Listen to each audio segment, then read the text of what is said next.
Ever wondered how a clay monster can rule an entire village? Today on Exam Hacks Academy, we're diving into a story that's as chilling as it is thought-provoking. That sounds wild. I'm genuinely curious. So, who are we? And what exactly are we exploring in this episode? I'm your teacher, here to walk you through the twists of Mbulumila the Clay Monster, a tale about the dangers of fear, the cost of power, and justice delayed. And I'm the student, ready to unpack everything.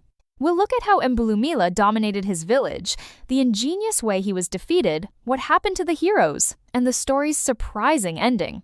You'll leave with clear lessons on unity, intelligence, and why gratitude matters. Let's get into it. Starting from the top, Mbulumila wasn't just scary, he controlled everyone through pure fear, right? Exactly. The villagers obeyed him without question, even though, together, they could have stopped him. It's a classic example of fear isolating people and making them powerless. I get it. Sometimes fear traps people more than any physical barrier. Why do you think no one fought back in the beginning? Most likely, it was a mix of real terror and a lack of trust. No one wanted to be the first to stand up, so everyone just stayed quiet and let him get stronger. The moment Mbulumila asks villagers to cover him in clay, that's where things get bizarre. Absolutely. Layer after layer, until he's not just fearsome in spirit, but physically massive and terrifying. He literally turns into a clay monster and storms off to destroy another village. It's striking that nobody questioned his orders. Maybe following the crowd felt safer, even when it meant feeding his power. That's so true. Sometimes blindly following authority only makes things worse for everyone. Here's where the story flips. A pair of children arrive in the ruined village. They realize the monster's coming back, so instead of running, they come up with a plan.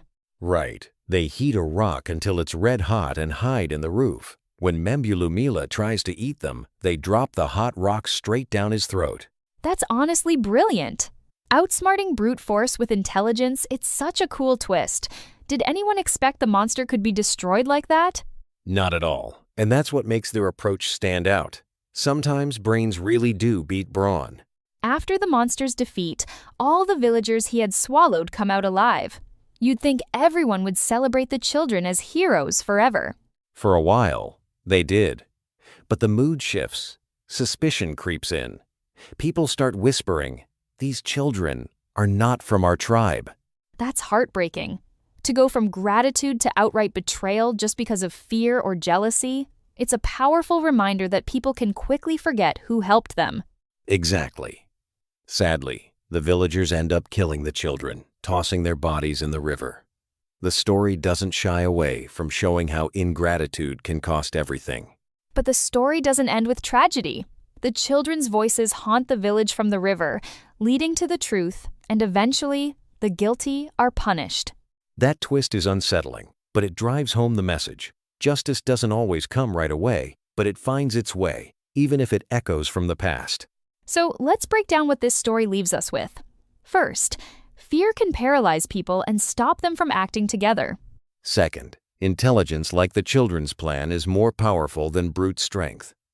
And finally, gratitude matters. Never forget those who helped you. If you want to carry this lesson forward, ask yourself, are you standing together against fear or letting it divide you? Take one step today to thank someone who's helped you. That wraps up our journey through Mbulumila the Clay Monster. Stories like this stick with us because they're honest and sometimes uncomfortable.